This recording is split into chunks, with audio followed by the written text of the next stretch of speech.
Hello बच्चे लोग, एक बार फिर से स्वागत है शनिवार शाम 7 बजे वाली वीडियो में। मेरा नाम है सागर सक्षम और इस वीडियो में मैं आप लोगों को कक्षा 11 के अध्याय 9 अनुक्रम तथा श्रेणी के विविध प्रश्नावली के कुछ प्रश्नों का हल बताने वाला हूँ। कुछ प्रश्नों इससे पहले वाली वीडियोज़ में मतलब शनिवार रविवार को वीडियोज़ आ जाती है, यूजुअली शनिवार को हमेशा आती है। तो विविध प्रश्नावली के 12 प्रश्नों का हल हमने ऑलरेडी बता रखा है। आप इस प्लेलिस्ट को चेकआउट कर सकते हो। बाकी 13 से आगे हम लोग करने वाले हैं सॉल्यूशन। तो 13 नंबर का प्रश्न देख लेते हैं क्या है हमारा। प्रश्न पढ़ते हैं और आगे सॉल्यूशन आपको बताते हैं। प्रश्न 13 है, यदि a प्लस बी एक्स बटा a माइनस बी एक्स बराबर है b प्लस सी एक्स बटा b माइनस सी एक्स बराबर है c प्लस डी एक्स बटा c माइनस डी एक्स के। ठीक है, जहाँ पे x बराबर नहीं है 0 के, एक चीज़ अलग से दे दिया जाता है कई बार। हालांकि इसका कोई इंपॉर्टेंट नहीं होता क्वेश्चन सॉल्व करने में, लेकिन कई बार लोग अपना दिमाग लगाने लगते हैं ना। आपको यूट्यूब पे या फिर इंस्टा पे कई सारे लोग ऐसे मिलते होंगे जो 5 को 4 प्रूव कर, मतलब 2 + 2 5 भी प्रूव करके आपको दिखा देंगे। तो वो रूल को फॉलो नहीं करता है एक्चुअली। अगर आप क्लास बंक करोगे तो आप प्रूव करके दिखा सकते हो, क्लास नहीं बंक करोगे तो नहीं। तो इसलिए यहाँ पर एक कंडीशन पहले से दे रखता है कि 0 के बराबर नहीं है। नहीं तो कई बार लोग 0 रख के बोलते हैं कि हो गया बराबर, तो ऐसा नहीं करना है यहाँ पे। ठीक है,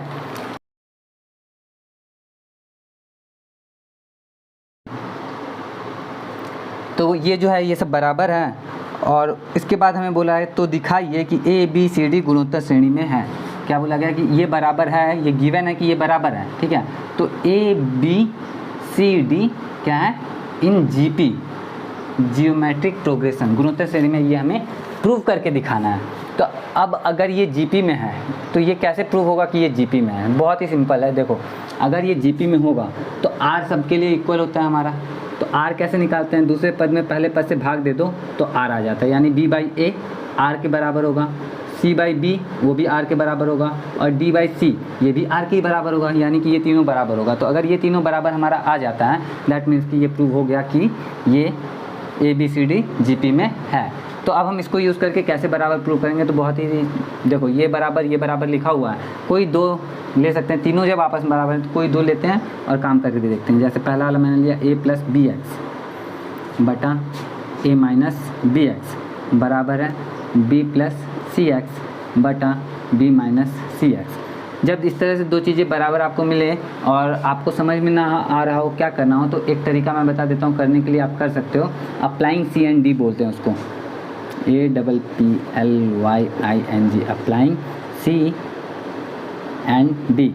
कॉम्पिनेंडो एंड डिविडेंडो बोलते हैं, और हिंदी में इसको बोलते हैं योगांतर निष्पत्ति या योगांतरानुपात भी कह देते हैं। हमारे टीचर ने तो योगांतरानुपात कह के बताया था हमें जब मैं 11 में था तब। निष्पत्ति, ठीक है।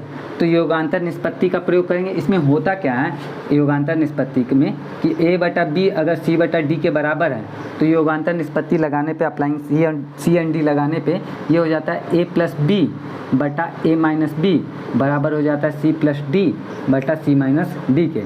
तो सेम चीज़ जब हम इस पर लगा रहे हैं तो ये हमारा क्या हो जाएगा कि a plus B X plus a minus B X, ये वाला इसमें जुड़ जाता है, और बटा में a plus B X minus हो जाएगा ये वाला। अब इसको जब माइनस में लिखेंगे तो a तो माइनस में होगा, लेकिन ये माइनस और माइनस मिलके प्लस हो जाएगा, तो a प्लस बी एक्स हो जाएगा। और बराबर के इस तरफ में हमें देखने को मिल रहा है b प्लस सी एक्स प्लस b माइनस सी एक्स बटा में b प्लस सी एक्स माइनस b प्लस सी एक्स। तो अब हम इसको देख रहे हैं कि बी एक्स से बी एक्स कटा और इधर a से a कटा।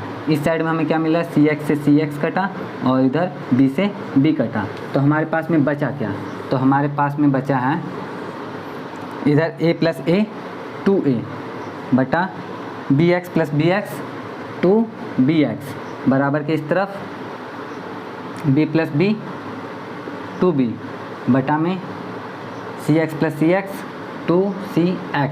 ठीक है, तो 2 से 2 तो कट गया ऐसे ही, और यहाँ x से x कट गया, तो a बटा b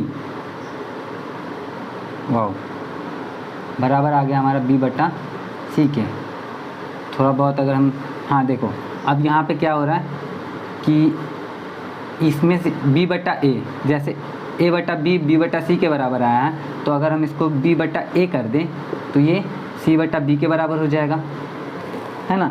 तो जब इतना आ गया हमारा, जब इन दोनों को हमने लिया तो ये दोनों बराबर में आ गया है। इन दोनों को लेंगे इसी प्रकार से, आप लिख भी सकते हो इसी प्रकार, इन दोनों को लेके ये दोनों बराबर में ला सकते हो और लिख सकते हो कि ये क्या है, जीपी में है।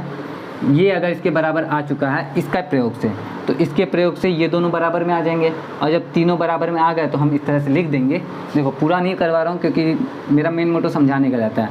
आपको इस तरीके से समझ में आ गया, इस तरीके से हम यहाँ पे पहुँच चुके हैं। तो सेम तरीका यूज़ करेंगे इन दोनों को लेके, क्योंकि ये दोनों भी तो आपस में बराबर है। तो इन दोनों को जब लेके यूज़ करेंगे तो हमारा ये दोनों बराबर आ जाएगा। तो जब ये दोनों बराबर आ जाएगा और ये दोनों ऑलरेडी बराबर आ चुका है, तो इसका मतलब हम लास्ट में लिख देंगे कि अतः ए बी सी डी गुणोत्तर श्रेणी में है।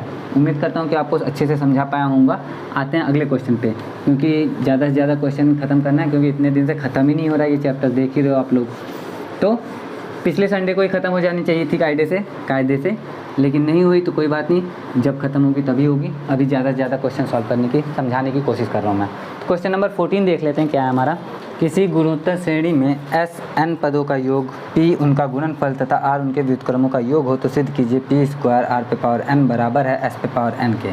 तो सबसे पहले तो हम एक गुणोत्तर श्रेणी समझ लेते हैं कि गुणोत्तर श्रेणी किस तरह का हो सकता है। तो गुणोत्तर श्रेणी जैसा होगा, जैसे A R square A R पे पावर 3 और डॉट डॉट डॉट ये कहाँ तक जाएगा, ए आर पे पावर n-1 तक।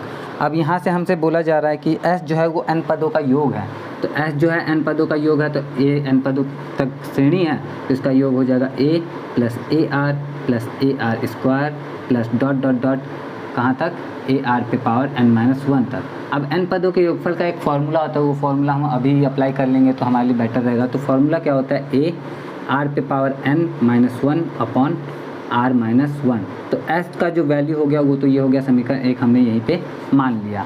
अब दूसरा चीज़ लिखा हुआ है हमारा कि r जो है, p जो है उनका गुणनफल है। तो p जो है इसी श्रेणी के सभी पदों का क्या है, गुणनफल है। तो p बराबर हम क्या लिखते हैं, a into A R square into dot dot dot कहाँ तक जाता है, तो ए आर पे पावर n-1 तक। अब हम जानते हैं कि यहाँ पे a का गुना कितनी बार हो रहा है, तो a का गुना n बार हो रहा है, तो ये हो जाएगा a पे पावर n के बराबर। और r का गुना बार बार बढ़ रहा है ना, तो इस तरह से हम क्या इसको लिख सकते हैं, इसको लिख सकते हैं हम r पे power 1 plus 2 plus 3 plus 4 plus dot dot dot क्या n-1 तक लिख सकते हैं। तो अब 1 से n-1 पदों तक के योगफल क्या होता है, तो हमको मालूम है कि सम क्या होता है, n प्राकृतिक संख्याओं का जो योगफल होता है वो n इंटू n+1/2 होता है। तो n-1 प्राकृतिक संख्याओं का योगफल क्या होगा, तो n-1 इंटू n-1 प्लस 1/2 होगा। तो ये कट के बचेगा हमारे पास में क्या, n इंटू n-1/2, यानी कि r पे जो पावर बचेगा वो बचेगा हमारा p बराबर a पे पावर n और r पे पावर n इंटू n-1/2, ये बच जाएगा हमारा। अब s की वैल्यू हो गई, p की वैल्यू होगी, बचा क्या हमारे पास में, एक और चीज़ लिखा हुआ r जो है उनके व्युत्क्रमों का योग है। तो r उनके व्युत्क्रमों का योग है, तो r भी निकाल लेते हैं। r क्या होगा हमारा, 1/a plus 1/ar plus 1/ar square plus dot dot dot plus 1/ar पे पावर n-1। r उनके किसका योग हो जाएगा, व्युत्क्रमों का योग। तो r उनके व्युत्क्रमों का योग है। बस अब यहाँ से हम क्या करेंगे, तो इसका भी एक फार्मूला होता है, क्योंकि ये भी तो जीपी में ही है ना, कहीं ना कहीं तो जीपी में है, तो जीपी में रहता है। तो फार्मूला क्या होता है, देखो नॉर्मली दो चीज़ें, कि अगर ये पहली बार नहीं हुआ था कि लाइट कट गई बीच में, कई बार हुआ है। और कई बार तो इतना ज़्यादा फ्रस्ट्रेट हो जाता हूँ ना, सोचता हूँ छोड़ देता हूँ यार, नहीं बनाता वीडियो। लेकिन फिर सोचता हूँ कि अगर छोड़ दूँगा तो एक दिन फिर फ्यूचर में प्राउड कैसे करूँगा कि मैंने गिव अप नहीं किया था। कभी ना कभी तो मोनेटाइज होगा चैनल, कोई बात नहीं। क्वेश्चन पे देखते हैं हम लोग। क्वेश्चन क्या है हमारा, r बराबर हमारा इतना आ चुका है और इसको हम सॉल्व करने वाले हैं। तो हम एक चीज़ हम डिस्कस लास्ट टाइम क्या करने वाले थे, वो ये कि जब r जो है हमारा छोटा रहता है 1 से, तो Sn का फार्मूला जीपी में, ठीक है, Sn का जो फार्मूला होता है वो क्या होता है, a 1 माइनस r पे पावर n बटा 1 माइनस r, ठीक है, जब r छोटा होता है तब। और वही r जब बड़ा होता है 1 से, तो Sn का फार्मूला होता है हमारा a r पे पावर n-1 बटा r-1। तो ये वाला फार्मूला तो हम ऑलरेडी यहाँ पे लगा चुके हैं। अब इस वाले फार्मूले को अप्लाई करने वाले, क्योंकि हमें मालूम है r 1 से छोटा है, क्योंकि r हमारा 1/2 आर के बराबर है। तो ये वाला फॉर्मूला हम अप्लाई करेंगे और एस एन हमारा क्या आएगा, जो कि आर है हमारा पदों का योग, वो कुछ इस तरह से होगा। ए की जगह पे 1/a, क्योंकि पहला पद 1/a है, और फिर 1 माइनस 1/r पे पावर n, और बटा में 1 माइनस 1/r, और ये पूरा किसके बराबर है हमारा, तो ये पूरा r के ही बराबर है। अब इसको थोड़ा सा बराबर कर लेते हैं। ऐसे बराबर करने का मतलब 1/a तो ठीक ही है, ठीक है। अब एक इसका जब करेंगे, इसको क्या है, 1 माइनस 1/r पे पावर n, तो ये आएगा हमारा r पे पावर n माइनस 1/r पे पावर n, और ये भाग में है तो गुना में कब हो जाएगा, गुना में कब हो जाएगा, r माइनस 1/r भाग में रहेगा, और r/r माइनस 1 करेंगे तो गुना में हो जाएगा। तो अब इसको और थोड़ा सा आगे बढ़ाते हैं, तो ये हमारा हो जाएगा 1/a r पे पावर n माइनस 1 अब ये r है, पे पावर n है, ऊपर में r है, तो ये हमें मालूम है कि r पे पावर n माइनस 1 हो जाएगा, और दूसरी तरफ हमारे साथ में ये भी है, r माइनस 1 भी आ जाएगा। ये आ गया हमारा किसके, r के बराबर है। तो r बराबर हम इतना लिख लेते हैं 1/a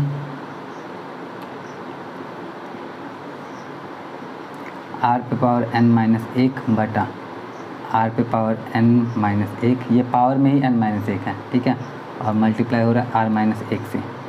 ये हो गया हमारा r। तो हमारे पास s है, p है और r भी है, ठीक है। 3 समीकरण हो गए हमारे पास में। अब आगे देख लेते हैं क्वेश्चन में क्या है हमारा। तो आगे क्वेश्चन में है कि सिद्ध कीजिए p² r पे पावर n बराबर है s पे पावर n के। तो हम एक काम करते हैं, LHS से स्टार्ट कर लेते हैं। LHS में हमारा ये है, LHS से स्टार्ट करते हैं। LHS लेफ्ट हैंड साइड में p और r का वैल्यू, p का वैल्यू समीकरण 2 से और r का वैल्यू समीकरण 3 से। तो p का वैल्यू हमारा इतना है और इसका स्क्वायर करना है, तो स्क्वायर करेंगे तो हो जाएगा हमारा, पहले लिख लेते हैं p² r पे पावर n। तो p का स्क्वायर करेंगे यानी a पे पावर 2n हो जाएगा, और इसका जब स्क्वायर करेंगे तो यहाँ पे 2 से भाग लग रहा है, स्क्वायर करने के क्रम में 2 से गुना होगा तो 2 से 2 कट जाएगा, r पे पावर आ जाएगा n इंटू n माइनस 1, ठीक है। अब r की वैल्यू, r की बारी, तो इसमें पावर n देना है, तो 1/a पे पावर n आ जाएगा, और इस पूरे पे पावर n आ जाएगा, इस पूरे पे पावर r पे पावर n माइनस 1/r पे पावर n माइनस 1 और r माइनस 1, और इस पूरे पे पावर n, क्योंकि r पे पावर ही n करना है। अब इसको हमें सॉल्व करके s पे पावर n दिखाना है, तो चलो दिखाते हैं। ज़्यादा नहीं, बस जो भी कटने वाला होगा कट जाएगा, बच जाएगा हमारे पास में s पे पावर n। चलो काटने की कोशिश करते हैं। जैसे a पे पावर n है और a पे पावर 2n है, तो a पे पावर 2n में से एक n घटेगा, भाग में है तो बचेगा a पे पावर n, तो a पे पावर n लिख देते हैं। अब r पे power n into n minus 1 यहाँ पे है ही, और इस साइड में हम देख रहे हैं क्या है, तो इस साइड में हमारे पास में है r पे पावर n माइनस 1 ये, और इस पे पावर n, बटा में हमारे क्या मिल रहा है, तो बटा में ये r पे पावर n माइनस 1 है और ये पावर n है, तो ये हो जाएगा r पे power n into n minus 1 के बराबर हो जाएगा। और ये r माइनस 1 पे पावर n जो है, r माइनस 1 पे पावर n, वो r माइनस 1 पावर n ये लिख दिया हमने। हम देख रहे हैं r पे power n into n minus 1 और r पे power n into n minus 1, ये दोनों आपस में कैंसिल हो गया। बचा क्या हमारे पास में, तो बचा a पे पावर n, r पे पावर n माइनस 1 पे पावर n, और बटा में r माइनस 1 पे भी पावर n। तो इसको हम लिख सकते हैं a r पे पावर n माइनस 1 बटा r माइनस 1, और इस पूरे का पावर n। अब ये वाला जो है समीकरण 1 में देखते हैं हम लोग, a r पे पावर n माइनस 1 बटा r माइनस 1, ये s के बराबर है। तो समीकरण 1 से इसकी जगह पे हम s रख सकते हैं, और s पे पावर n ये आ गया हमारा, जो कि हमारा RHS के बराबर है, बराबर RHS लिखेंगे, और ये हमारा क्या हो गया, प्रूव हो गया।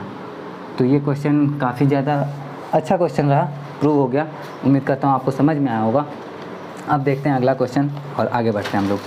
तो क्वेश्चन नंबर 14 हो गया हमारा। क्वेश्चन नंबर 15 देखते हैं क्या है। किसी समांतर श्रेणी का पीवा, क्यूवा और आरवा पद क्रमशः ए बी सी है, तो सिद्ध कीजिए।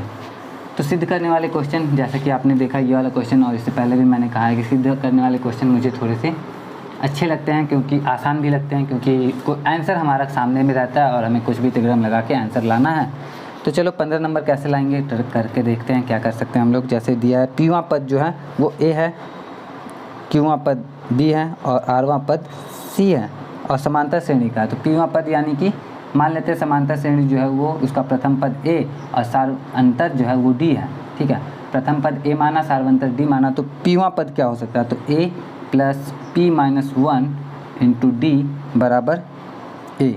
उसके बाद A plus Q minus 1 into D बराबर बी मान लिया हमने, और ए माना क्या, ये दिया ही है, और A plus P Q R minus 1 into D बराबर हमने सी मान लिया। तो सिद्ध कीजिए कि, अब सिद्ध करना है हमें, क्या सिद्ध करना है, यहीं से स्टार्ट करते हैं सिद्ध करना। Q minus R A plus R minus P B plus P minus Q C बराबर है 0 के। ये 0 के बराबर है। तो अगर ये 0 के बराबर है, ऐसा हमें सिद्ध करना है, तो सिद्ध करने के लिए देखो a का वैल्यू यहाँ से, b का वैल्यू यहाँ से और c का वैल्यू यहाँ से हमें रखना है। उसके बाद कुछ गुना करना होगा, क्योंकि ये पूरा जब हम एक ही जगह पे रख रहे हैं, ये इस पूरे को हम एक ही जगह रखेंगे तो गुना होकर हमारा कुछ ना कुछ आएगा, गुना होकर फिर ये भी कुछ ना कुछ होगा, गुना होकर ये भी कुछ ना कुछ होगा यहाँ पे, और सब गुना होकर आपस में कटता चला जाएगा और हमारा 0 आ जाएगा। अब पूरा का पूरा करके बताऊँगा, टाइम लगेगा, आप खुद करके देखो। मैं एक छोटा सा चीज़ करके दिखा देता हूँ, जैसे कि ए है ना हमारा। अब इसका मान जब हम एक का मान में ये वाला ए रखेंगे तो कहीं ना कहीं ए भी तो आप लास्ट में कट जाना चाहिए। तो इस पूरे की जगह पे हम क्या रखते हैं ना कि ए की जगह पे ये वाला बस रख के दिखाता हूँ, क्योंकि ए प्लस में है तो प्लस में तो सब में मिलेगा, तो इसमें अगर प्लस मिलेगा तो इन दोनों से गुना होगा। तो हमें एक सिर्फ ए रख के बता रहा हूँ कि कैसे 0 आ सकता है। हम रखेंगे ए क्यू, ए रखेंगे अगर इसका ए, तो A Q minus A R plus में A R minus A P plus में A P minus A Q. तो आप लोग देख पा रहे हैं कि ए वाला जो पार्ट था वो हमारा ए क्यू में से ए क्यू कटा, ए आर में से ए आर कटा, ए पी में से ए पी कटा और कट के 0 आ गया। तो जैसे ये वाला पार्ट कट के 0 हो गया, वैसे डी वाला भी कट के 0 हो जाएगा और ये सब भी आपस में कट के 0 हो जाएगा। आपको बस ए बी और सी का जो मान है वो इसमें से लेके इसमें रखना है। तो उम्मीद करता हूँ कि आप अच्छे से इसको कर पाओगे। कोई प्रॉब्लम हो तो कमेंट करके ज़रूर बता देना, मैं सॉल्यूशन भी करवा दूंगा। कोई बड़ी बात नहीं है सॉल्यूशन करवाना, वो तो बस टाइम की शॉर्टेज होती है और थोड़ा सा मैं चाहता हूँ आप लोग खुद भी करो, इसलिए छोड़ देता हूँ कभी कभी थोड़ा सा समझा के। तो अगले क्वेश्चन पे आते हैं। जैसे क्वेश्चन नंबर 15 हो गया हमारा, तो अगला क्वेश्चन है हमारा क्वेश्चन नंबर 16 लिखा हुआ है, यदि A 1/b plus 1/c comma B 1/c plus 1/a comma c 1/a plus 1/b ये समांतर श्रेणी में है, तो सिद्ध कीजिए कि ए बी सी समांतर श्रेणी में है। बोला गया है कि ये जो पार्ट है ये तीन जो है ये तीनों समांतर श्रेणी में है और हमें सिद्ध करना है कि ए बी सी समांतर श्रेणी में। पहला चीज़ कि अगर ये समांतर श्रेणी में है तो यहाँ पे एक तरीका हम यूज़ कर सकते हैं कि अगर ये समांतर श्रेणी में तो 2b 1/c प्लस 1/a बराबर होगा a 1/b plus 1/c plus c 1/a plus 1/b के, इन दोनों के योगफल के 2 गुने से बराबर होगा ये। लेकिन और ये बराबर होगा, अगर ये तीनों समांतर श्रेणी में है तो ये ऐसा होगा, और ये ऐसा है तो इसके सहारे से अगर हम किसी तरह से ये लेके आ जाएं कि 2b बराबर है a प्लस c के, तो ये तीनों भी आपस में क्या हो जाएंगे, समांतर श्रेणी में हो जाएंगे, ए बी सी आपस में समांतर श्रेणी में हो जाएंगे। लेकिन हम ये तरीका नहीं यूज़ करने वाले हैं, यहाँ पे हम एक दूसरा तरीका यूज़ करने वाले हैं। तो दूसरा तरीका क्या है, तो बड़ा ही प्यारा तरीका है। देखो सिंपल कि अगर ये समांतर श्रेणी में है तो इसमें हम कुछ चेंजेस कर रहे हैं बस। तो ये b plus C by B C comma B A plus C by A C comma सी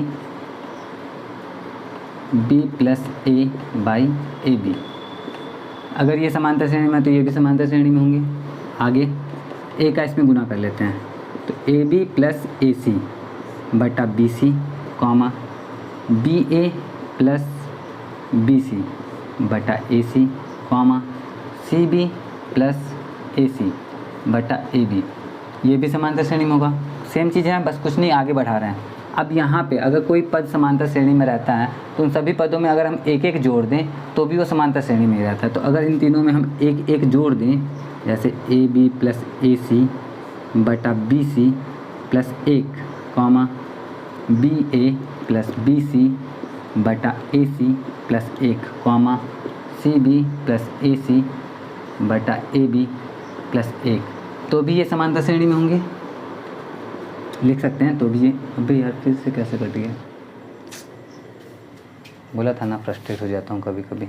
इसके बाद हम क्या करने वाले हैं कि BC में जब पता नहीं भिन्न के जोड़ की तरह हो गया है सब कुछ, तो इसके आगे जब कंटिन्यू करते हैं तो मिलता है AB प्लस AC और प्लस ये BC का इसमें मल्टीप्लाई होता है तो ये BC भी आ जाता है, बटा में होता है BC हमारे पास, comma BA plus BC plus ये वाला AC उसमें जुड़ जाता है, बटा में AC और comma CB plus AC plus AB बटा में AB, ये भी समांतर श्रेणी में है। तो जब ये समांतर, चूँकि हम जानते हैं समांतर श्रेणी में जब कोई 3 पद हैं, ये 3 पद समांतर श्रेणी में हैं, तो सब में एक एक जोड़ने पे भी ये समांतर श्रेणी में ही रहा।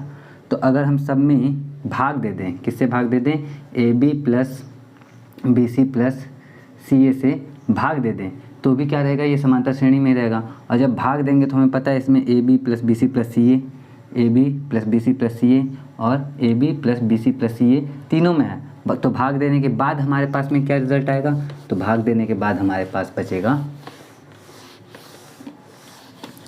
भाग देने के बाद हमारे पास बचेगा 1/BC comma 1/AC comma 1/AB, किसमें है, समांतर श्रेणी में है। ये समस्या चल रही है यार आज तो, ठीक आते आते रह गया, बताओ। अब ये समांतर श्रेणी में है तो अब हम क्या करेंगे, गुना करेंगे, किसमें, ABC से गुना कर देंगे। तो जब ABC से गुना करेंगे, ABC से गुना करने पे तीनों पदों में, तो गुना करने पे हमें क्या मिलेगा, हमें मिलेगा ABC बटा BC कॉमा ABC बटा AC कॉमा ABC बटा AB समांतर श्रेणी में है। तो ये भी समांतर श्रेणी में है, तो BC से BC काटा, AC से AC काटा और AB से AB काटा, तो बचा क्या, ABC समांतर श्रेणी में है। तो इस तरीके से हमारा ये क्या हो गया, प्रूव हो गया। तो जब प्रूव हो गया तो अब क्या करते हैं, एक क्वेश्चन और आज कर लेते हैं, बाकी अगले दिन देखेंगे, श्रेणी में है। तो एक क्वेश्चन और देख लेते हैं, आज के लिए इतने ही रखेंगे इस वीडियो में, वैसे भी वीडियो काफ़ी बार डिस्टर्ब हो चुकी है। यदि ABCD गुणोत्तर श्रेणी में है तो सिद्ध कीजिए कि A पे पावर n प्लस B पे पावर n कॉमा B पे पावर n प्लस C पे पावर n प्लस, अरे सब गुणोत्तर श्रेणी में है।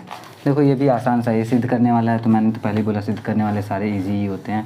थोड़ा सा कुछ अलग कर दे, अगर किसी क्वेश्चन में कुछ अलग ना हो तो सिंपल तरीके से हो जाता है, और अगर कुछ अलग हो तो वो अलग हमें कभी कभी याद भी रखना पड़ता है। तो आपको भी याद रखना पड़ सकता है, और याद रखना कोई बड़ी बात नहीं है। 10th में भी आपने कुछ क्वेश्चन को सलूशन आपने याद रखा होगा कि ये इस तरीके से सॉल्व होता है, ठीक है।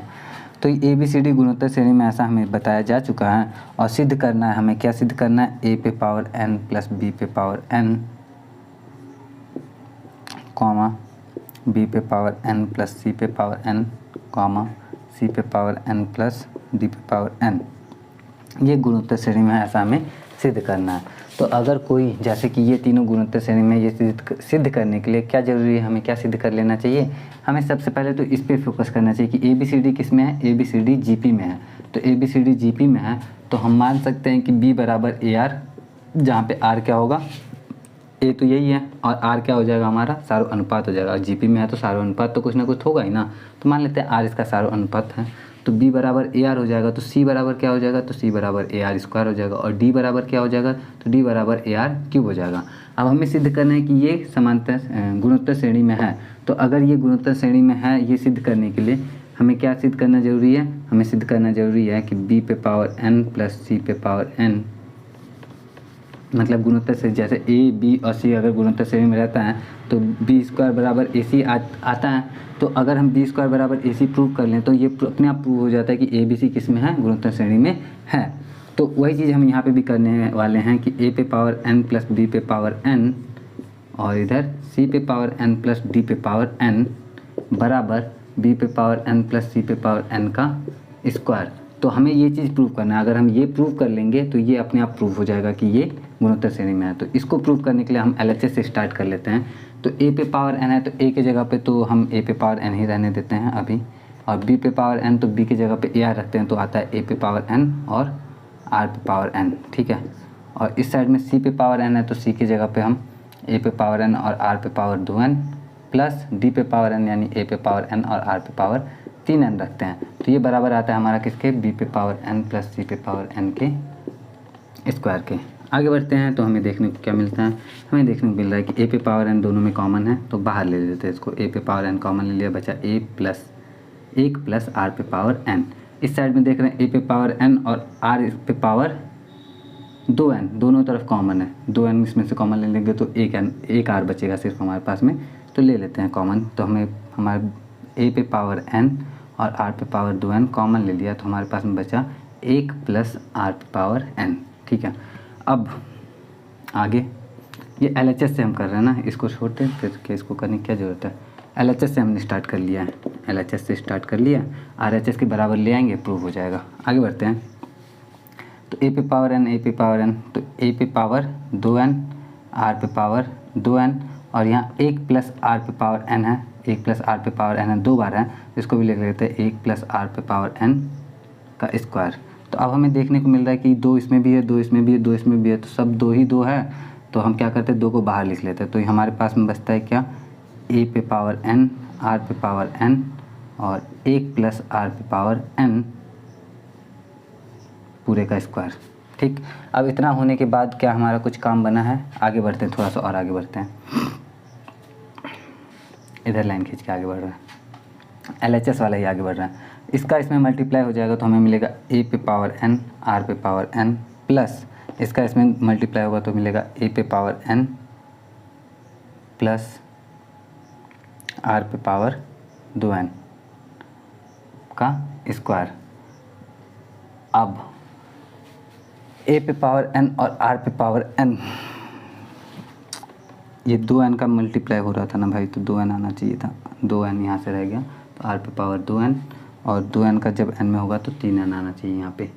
चलो छोटी छोटी चीज़ों गलती होंगी तो ज़्यादा गलत हो जाए। तो a पे पावर n और r पे पावर 2n हम जान रहे हैं कि a r स्क्वायर पे पावर n के बराबर है, जो कि c पे पावर n के बराबर होगा। तो इसकी जगह पे हम c पे पावर n रख सकते हैं प्लस a पे पावर n और r पे पावर 3n। तो a r का क्यूब जो है इस पे d पे पावर n में करेंगे तो इसके बराबर आ जाएगा, ये हमारा यहाँ पे प्लस नहीं है, मल्टीप्लाई है। तो ये d पे पावर n के बराबर हो गया। तो c पे पावर n प्लस d पे पावर n का क्या आया, हमारा स्क्वायर आया।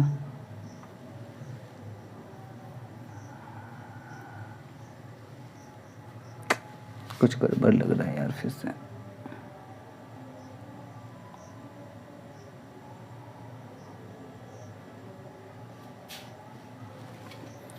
r पे पावर 2n है, ये 2 यहाँ पे नहीं आएगा ना, फिर 2 तो हमने बाहर लिखा ही है तो यहाँ पे भी नहीं आना चाहिए था, बाहर तो हमने लिखा ही है।